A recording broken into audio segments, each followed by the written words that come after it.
Falcon football improves to 2-0. They take care of Judson, a team that's in their inaugural season NAIA program. 35-20 of the final, being joined by Falcon head coach Greg Etter. And you and I have talked about it. Not always pretty, but at the end of the day, a win is a win. And we'll start with the defense coming through with 4 more interceptions. Evan Lischka had 2 of those. Yeah. Not to mention a blocked punt, and Riley McCreary able to take that punt into the south end zone.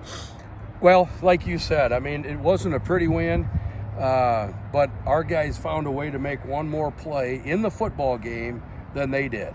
My hat goes off to Judson. Those kids played hard. They came up here. We were rotating a lot of players, and we were gassed, and they kept turning on the gas.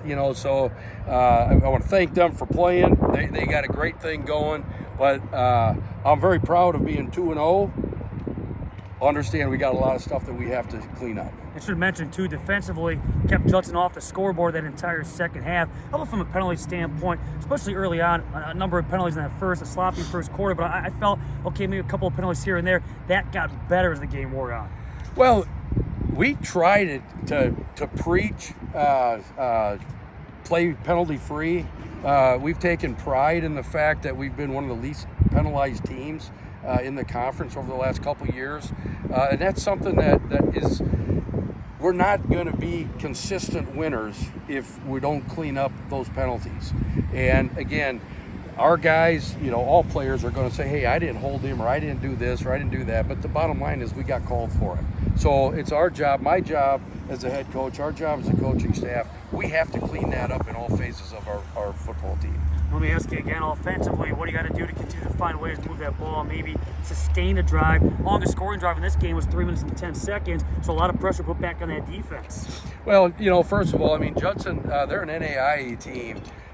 Even though this is only their second official game, they've been recruiting players for 3 years. Mm-hmm. And those players are on scholarship, and those players are in the weight room. They're on scholarship for a reason. Okay, and so for us, I thought that we had a hard time at the line of scrimmage on both sides of the ball, and that's a teaching point that we have to spend more time in the weight room. We got to get bigger, we got to get more physical, and we have to execute. If we don't do those things, then the drives are not going to be extended, and that's again within our own control. But that's that turn the page, and that's what we work on in the future. But again, at the end of the day, a win is a win, and the team will continue with a conference opener back here next Saturday, 1 o'clock. Benedict and the opponent. Coach, thanks for your time. Falcons now 2-0. They win 35-20.